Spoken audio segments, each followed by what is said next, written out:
Vamos fechando mais uma semana isolados do mundo, né? Tentando reduzir nossa interação social. E isso tem feito com que as pessoas conseguissem prestar um pouco mais de atenção à natureza em sua volta. Então, acho que muita gente teve a oportunidade de olhar para o céu essa semana e muitas fotografaram um pôr do sol lindo que aconteceu na terça-feira. Na quarta-feira também foram feitas reproduções, né, dessas fotos nas redes sociais. Então, você também deve ter visto aí uma invasão de fotos de pôr do sol nas suas redes. E eu vim aqui explicar o que aconteceu, se teve alguma coisa de especial. E eu vou te contar já logo de cara que não tem a ver com a diminuição da poluição, infelizmente, tem a ver mais com as nuvens. E embora eu não tenha nenhuma nuvem no meu céu aqui no Colorado, eu vou te explicar nesse vídeo como as nuvens são formadas, quais nuvens aconteceram naquele céu, por que elas têm a ver com aquele pôr do sol lindo, e também vou te apresentar uma visão bem poética das nuvens. Então fica aí.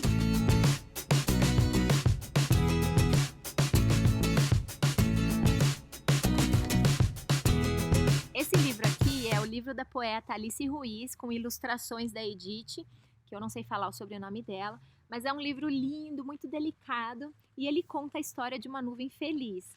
E numa das partes do livro ele diz que toda nuvem, desde pequena, sabe que um dia terá que chorar.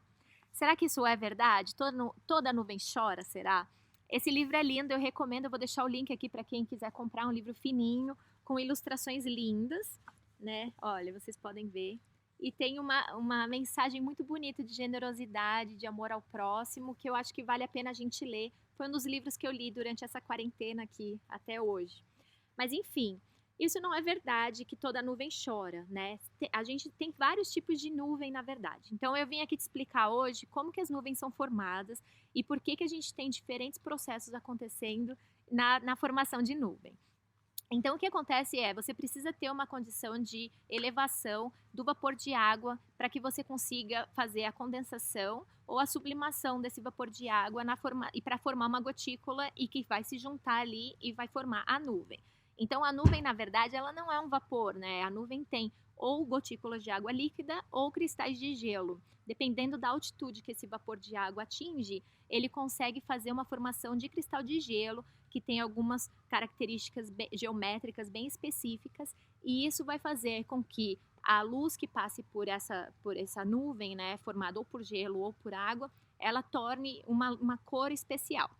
Mas não são as cores do pôr do sol. Na verdade, o que você vai ver é uma cor escura, né, que são aquelas nuvens mais pretas que a gente vê no céu, quando é uma nuvem, a gente vê que a nuvem está carregada. Na verdade, o que ela tem é mais água mesmo, concentração de água. Então você vê uma nuvem escura, né? Geralmente você vê na nuvem a base dela mais escura e a parte alta mais branca. E a branquitude dessa nuvem aí tem a ver com o espalhamento da luz nos cristais de gelo. Então, porque nas partes mais altas da nuvem, quanto mais alto você vai na atmosfera, mais frio você tá. Então, é mais fácil com que exista uma concentração de gelo e de cristais de gelo nessa nuvem alta. Dependendo da camada que essa nuvem se forma, a gente tem algumas características especiais e olhando para ela, a gente consegue saber qual é a característica geral da atmosfera. Se a atmosfera estava mais instável, mais estável, se ela estava com processo vertical de convecção. Então, eu vou te mostrar essa imagem aqui do clima-tempo, que tem todos os tipos de nuvem que são classificados de acordo com a altura que ela se forma, né, na atmosfera e também com a característica que ela tem, que ela possui, que tem a ver com a condição da estabilidade atmosférica daquela região. Então, olhar para o céu, realmente você tem uma informação e uma mensagem, mas é uma mensagem de que como está a atmosfera em torno da sua região, aí da sua casa. Então, a gente vê aí nessa imagem que as nuvens elas se formam normalmente até o topo da troposfera, que é a primeira camada da atmosfera da Terra. É nessa região toda que a gente tem a maior concentração de vapor de água e é por isso que a gente consegue ver nuvem acontecer. Então, quando você voa de avião, geralmente você voa acima das nuvens, porque você está voando na baixa estratosfera, que é onde você tem menor atrito entre o avião e o ar, então você tem menor uso de combustível, né? Por isso que a gente voa naquela camada. O que acontece? As nuvens, esse vapor de água ele vai subir por diferentes processos. Pode ser por simples convecção mesmo, esquentou ali a região, evaporou, e aí você tem essa massa de ar menos densa, né, mais quente, ela sobe. Isso é um processo mais natural de convecção. Quando essa subida é muito rápida e muito intensa, você tem muito calor ali naquela região específica e você tem muita umidade naquela região na superfície, você tem uma subida de vapor d'água muito rápida e isso faz com que essa convecção ela acaba atingindo regiões bem altas da atmosfera. E isso forma a nuvem talvez a mais especial, que é a de tempestade, que é chamada cumulonimbus, que são aquelas nuvens que têm um processo vertical muito grande. Você vê ela bem negra, porque é uma nuvem escura, porque ela tem muita água, concentração de água, porque ela subiu muito rápido. E você vê essa cumulonimbus, que a gente diz que é formato de bigorna, né? Ela é uma das principais nuvens e essa é uma nuvem que chora, né? É uma nuvem que chove, que forma uma tempestade e ela vai acabar não conseguindo segurar essas gotículas de água, que elas vão se agrupando, né? E elas vão acabando ficando muito grandes e acabam caindo e chovendo. É isso que vai acontecer. Para que haja chuva que te molhe, a gotícula de água lá, que tá, as gotinhas que estão caindo da nuvem, elas têm que ter um tamanho específico, senão elas nem chegam até a superfície da Terra. No caso das gotas da cumulonimbus, na maioria das vezes ela chega na Terra, né, e acabam chovendo e promovendo a chuva que a gente tanto quer em algumas regiões. Uma outra nuvem que chora, né, que chove, é a chamada nimbostratus. A nimbo na verdade, associada com chuva, né, tempestade. E essa é uma nuvem considerada baixa. Todas as nuvens que têm a formação da sua base abaixo de 2 quilômetros de altura, ela é considerada nuvem baixa. Então, voltando, a nimbostratus, que é essa nuvem baixa, ela é formada através também desse processo de convecção, mas ela acaba espalhando um pouco. Então, ela tem a ver com a condição de estabilidade da atmosfera naquela região. Então, você tem essa convecção forte subindo, mas ela acaba dando uma espalhada. Todas as nuvens que são chamadas estratos é porque ela tem a ver com uma estabilidade atmosférica. Ela tem a ver com um espalhamento horizontal desse vapor de água que subiu e condensou, né, ou sublimou. Então, o que acontece é que ele espalha mesmo e você forma uma camada bem horizontal da sua nuvem. Então, você tem na baixa atmosfera, você tem nimbostratus, que ela também vai chover, e você tem também a pura nuvem stratus, né, que você vê quando você tem aquela camada de nuvem bem espalhada, horizontal, a gente chama de stratus, e tem a stratocumulus, que vai ser aquela nuvem que combina os dois processos, porque quando você tem cúmulos, quer dizer que ela tem um processo vertical de produção dessa nuvem. Então tem a ver com instabilidade atmosférica, quer dizer que esse vapor d'água continua subindo porque essa atmosfera não está muito estável, ele não chega numa condição de estabilidade rápida. Então você tem aquela nuvem dos Simpsons, que é aquela nuvenzinha branca, né, bem formadinha. Então ela tem, na verdade, os dois processos. Ela sobe, dá uma espalhada e ela criou uma instabilidade local ali. Então não é uma coisa muito grande, né, para gerar essa cumulonimbus, por exemplo. E você tem as puras nuvens cúmulos, que são essas bem fofinhas, quando a gente tem várias nuvenzinhas. Então, essa você chama nuvenzinha de bom tempo. É normalmente com aquelas nuvens brancas que a gente tem num céu, num dia de sol, num dia que não está chovendo. Essas nuvens todas fazem sombra, tá? Então, depois, quando você vai para um pouquinho mais alto na atmosfera, você está entre uma região mais ou menos de 2 a 8 quilômetros, isso tem uma variação um pouco na característica dela, mas você acaba chegando nas nuvens médias. As nuvens médias, elas são um misto entre vapor de água e cristal de gelo. Então, nas nuvens baixas, você tem maior concentração de gotículas de água líquida. Nas nuvens médias, você tem uma mistura entre gotículas de água e cristais de gelo. E nas nuvens altas, você tem nuvens puramente com cristal de gelo. Eu já vou chegar lá. Nessas nuvens médias, então, a gente tem altocúmulos, que então você vai ter essas alto, quer dizer que você está mais em alta altitude na atmosfera, e você tem cúmulos porque você ainda tem essas formações mais de carneirinhos, né? Essas produções mais instáveis de nuvens. Então você também tem instabilidades que acabam rompendo a nuvem, então você quebra ela em vários pedacinhos. Então esse é o típico altocúmulos, que são essas bolinhas de nuvem aí na alta atmosfera, na média, né? Você tem a altoestratos, quando você tem uma nuvem espalhada também na média atmosfera, e ela é mais esbranquiçada, porque ela vai ser uma nuvem que pode cobrir teu céu inteiro. Às vezes, ela também promove uma cobertura do céu, então você fica com aquele dia mais nublado, né? Quando você não consegue bem identificar a nuvem, você tem uma cobertura meio que homogênea do céu, você tem essa condição de altoestratos, uma nuvem que está cobrindo o céu, ou cobrindo o sol, né? Tapando um pouco o sol, então fica um dia mais escuro. A nimbostratus, que vem lá da baixa atmosfera, ela também pode acabar indo em regiões da média atmosfera. Então, ela é tanto nuvem baixa quanto nuvem média, ela pode ficar nessas duas regiões. As nuvens altas, elas são normalmente chamadas cirrus. Cirrus, ela tem uma característica de vento, então são aquelas nuvens alongadas, quando você tem uma pincelada no céu, assim, de nuvem. Na verdade, elas são nuvens bem altas, bem brancas, porque elas são formadas por cristais de gelo, na sua maioria, a essência da nuvem alta é gelo, e você vê aquelas pinceladas que tem a ver com ventos. Então, quando tem aquela subida do vapor de água, e se você tem ali ventos fortes, aqueles cristalzinhos de gelo que foram formados, eles acabam sendo espalhados, e você vai ver essas pinceladas de nuvens bem branquinhas lá na alta atmosfera, que são chamados cirrus.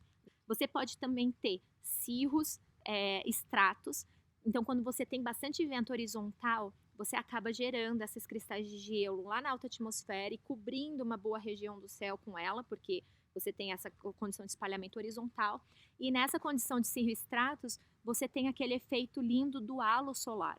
Então, o que está acontecendo ali, a luz do sol, ela está sofrendo refração nessas nuvens, né, ela vai passar por esses cristais de gelo e vai formar, isso não é um processo de arco-íris, é um outro processo, mas é um processo de refração e vai formar esse halo em torno do Sol, que é tão lindo e tão especial de ver. Isso pode acontecer também com a lua cheia, né? Às vezes, em condição de lua cheia, quando você tem esse cirrostratus lá no céu, você também vê um halo em torno da lua cheia, que é lindo. Uma outra nuvem que é possível é a cirrocúmulos. Então, você tem também essas formações uns aglomerados maiores de nuvens, mas elas são cirros, também estão lá, cristais de gelo na alta atmosfera. E são essas nuvens médias e altas, na verdade, elas são responsáveis por fenômenos bem especiais, que eu também vi na minha timeline essa semana, como esses processos que são chamados arco-íris horizontais, que na verdade é a formação de um arco por conta da interação da luz do sol com essas nuvens aí no céu. O que aconteceu no pôr do sol, que a gente tanto quer saber? Na verdade, para você entender o que aconteceu, você tem que entender por que o céu é azul, por que o céu vai ficando mais alaranjado no fim do dia e por que o espaço é preto.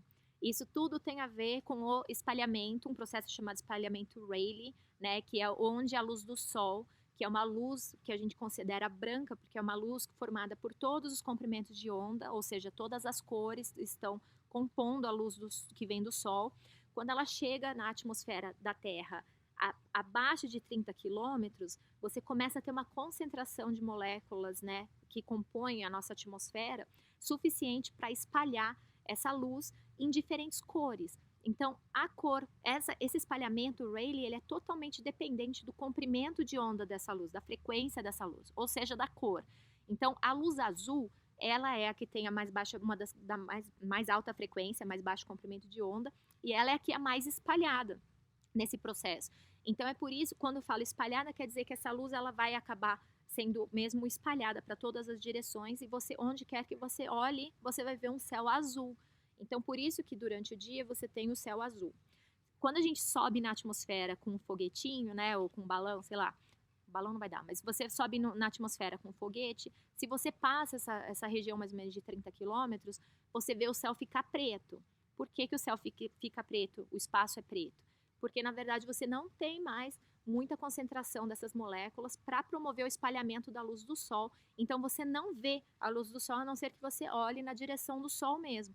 E aí você fica cego, né? Mas você vê todo o resto do espaço preto, porque não tem concentração de moléculas da atmosfera para fazer esse espalhamento e promover uma cor. Então, a cor do céu é azul por conta desse espalhamento. Só que quando chega no fim do dia, o sol, ele está mais vertical agora no meio do dia e ele vai ficando mais, né, no horizonte. Isso quer dizer que a luz que está vindo dele está atravessando uma concentração maior de ar. Ela é maior, o caminho da luz do sol para chegar até você, ele atravessou muito mais a atmosfera do que como acontece quando você está no meio-dia e o sol está aqui diretamente na sua cabeça. Quando acontece isso, é meio que como toda a concentração do azul, ele já foi muito espalhado e você começa a espalhar e ter uma concentração, e ter uma parcela de espalhamento dos outros comprimentos de onda também muito importante. E por isso que você vai, conforme o sol vai descendo no céu, você vai vendo um espalhamento, né? As cores do céu vão mudando mesmo, vai mudando, a cor do céu muda e vai ficando mais alaranjada. Por isso que o pôr do sol é mais alaranjado. O que aconteceu essa semana? Você teve esse processo natural da mudança da cor do céu, né, que a gente sempre vê, porém o céu estava bastante encoberto com essas nuvens alto-estratos, com as nuvens média e alta. Então, aquele dia eu vi algumas reportagens dos meteorologistas, né, explicando o que aconteceu. Eles disseram que naquele dia o céu ele estava bastante esbranquiçado. O que eu observei nas fotos, você consegue ver bastante nuvem, alto cúmulo, que são nuvens médias, e também os meteorologistas reportaram a existência de bastante nuvem alta. Né? Tudo isso quer dizer o quê? Quer dizer que aquela luz que estava sendo espalhada naturalmente pela atmosfera, uma luz mais alaranjada, ela acabou sendo refletida por essas nuvens que tinham uma cobertura muito grande, né, de nuvem branca, nuvem de gelo, nuvem espalhada, né, estratos, e isso fez com que você tivesse aquele processo que ficou muito, muito lindo mesmo do pôr do sol. Então não houve nada assim tão diferente. O que aconteceu, na verdade, foi a combinação de duas coisas naturais, que é a produção de nuvem, a existência de nuvens em camadas médias e altas, e o pôr do sol mesmo, que é essa descida do sol atravessando maior concentração de ar na atmosfera. Então foi isso que fez, essa combinação de coisas que fez esse processo tão lindo do pôr do sol. E eu espero que a gente continue observando o céu, que isso realmente traz um alento para a nossa alma, né? A gente olhar para cima, a gente se vê de uma maneira diferente no mundo e a gente vê que a gente é parte dessa natureza tão linda. A questão da poluição, na verdade, ela faz com que o espalhamento seja mais intensificado em comprimento de ondas maiores, frequências menores. Então, isso faz com que o pôr do sol de cidades poluídas ele seja bastante avermelhado. Então, quem mora em São Paulo, eu que já dirigi várias vezes aí sobre o Rio Tietê e num fim de tarde, a gente olha para aquele pôr do sol, fica muito bonito, na verdade, mas é uma coisa triste porque isso prova a concentração de poluentes na atmosfera que torna o pôr do sol mais avermelhado ainda. Então a gente vê aquela coisa mais intensificada, aquela mudança de cor, e isso de verdade é bonito, mas não é legal, né? Então, voltando aqui para fechar o vídeo, recomendando esse livro da Alice Ruiz, espero que vocês leiam e que vocês também vejam, olhem para o céu e tentem ver sempre com uma visão mais poética, entendendo como que a física funciona e ficando feliz de fazer parte dessa natureza tão linda que a gente vive. Então, fiquem bem, bom final de semana, espero que a gente saia desse confinamento e continue sempre aproveitando a natureza e olhando para o céu. Tchau!